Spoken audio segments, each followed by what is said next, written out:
can you protect yourself from your mindsets? That's the question of the year, and that's a question that I would like you to really think about. How do you know? How do you assess the effectiveness of your mindsets? They could be wrong, they could be fed by wrong information, they could be not as accurate as you think that they are, and how do you go about doing so? One of the solutions that I propose is in this book here, Hard Facts, Dangerous Half-Truths and Total Nonsense, and is the concept of wisdom. And what is the concept of wisdom? Wisdom. Acting with knowledge while doubting what you know. So you act with knowledge, you have a mindset that was built through your experiences that you cannot deny, and it was built through knowledge and books and everything else that you have experienced and read and whatnot. But we gotta constantly doubt what we know.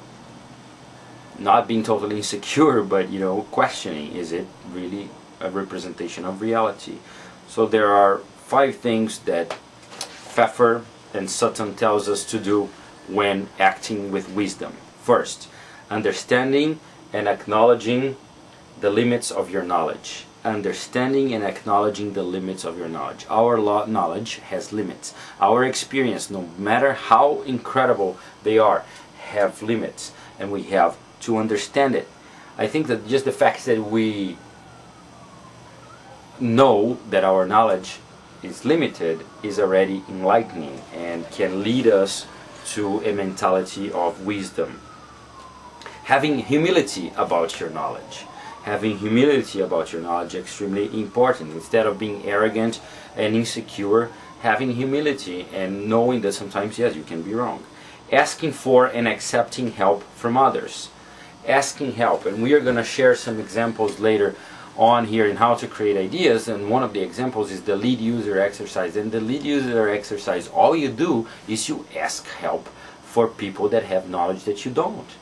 Most of the time people at the very end of the lead users curve, we're going to see that later, but also people, lead users or professionals, experts in different areas, in different industries, sometimes industries that are not even related to the industry that you work on, where the problems that you have.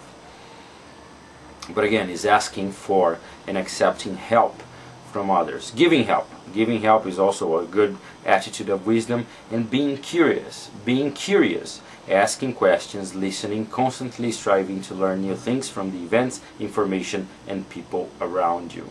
So it's almost like a mindfulness, a mindful presence in everything that you do. Whenever something happens to you, is asking yourself, why is that happening?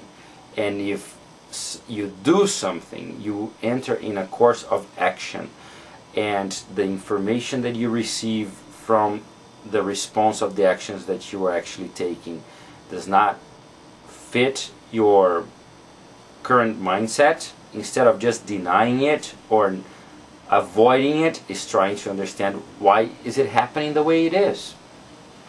Why am I receiving negative feedback? Why did the system not behave in the way that I thought that the system was going to behave? But most of the time, when the system doesn't behave in the way we want to behave, what we do, we deny information, we suppress information, we ignore information, or we try to make that information fit our model, instead of accepting that that is total new information altogether. Alright, so that's it for now. Thank you.